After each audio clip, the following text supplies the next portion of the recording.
மக்களுக்கு என்ன தேவை என்பதை அறிந்து துறை அதிகாரிகள் அதனை விரைந்து செயல்படுத்த வேண்டும் என்றும், எவ்வளவு தொழில்நுட்ப வளர்ச்சி வந்தாலும் அதனை செயல்படுத்த வேண்டிய மனசும் அவர்களுக்கு வர வேண்டும் என முதலமைச்சர் ரங்கசாமி தெரிவித்துள்ளார். புதுச்சேரியில் உள்ள சட்டப்பேரவையை ரூபாய் 8.16 கோடி செலவில் டிஜிட்டல் மயமாக்கப்பட்டு தேசிய விதான் செயலியை மத்திய தகவல் ஒலிபரப்புத்துறை மற்றும் நாடாளுமன்ற விவகாரங்கள் துறை இணை அமைச்சர் எல் முருகன் இன்று தனியார் உணவகத்தில் துவக்கி வைத்தார்.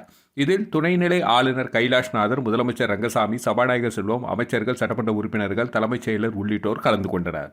தொடர்ந்து இந்த நிகழ்ச்சியில் பேசிய முதலமைச்சர் ரங்கசாமி, மக்களுக்கு என்ன தேவை என்பதை அறிந்து துறை அதிகாரிகள் அதனை விரைந்து செயல்படுத்த வேண்டும் என்றும், எவ்வளவு தொழில்நுட்ப வளர்ச்சி வந்தாலும் அதனை செயல்படுத்த வேண்டிய மனசும் அவர்களுக்கு வர வேண்டும் என்றும், புதுச்சேரியில் உள்ள அனைத்து துறை அதிகாரிகளும் இதுபோன்ற தொழில்நுட்பங்களை முழுமையாக பயன்படுத்த வேண்டும் என கேட்டுக்கொண்டுள்ளதாக தெரிவித்தார்.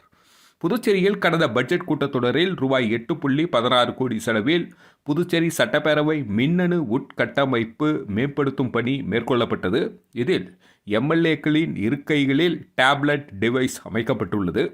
தொடர்ந்து எம்எல்ஏக்கள் அதிகாரிகளுக்கு இதற்கான பயிற்சி வழங்கப்பட்டுள்ளது. இதனைத் தொடர்ந்து அடுத்த சட்டமன்ற கூட்டம் முழுமையாக காகிதமில்லா சட்டசபையாக செயல்பட உள்ளது குறிப்பிடத்தக்கது.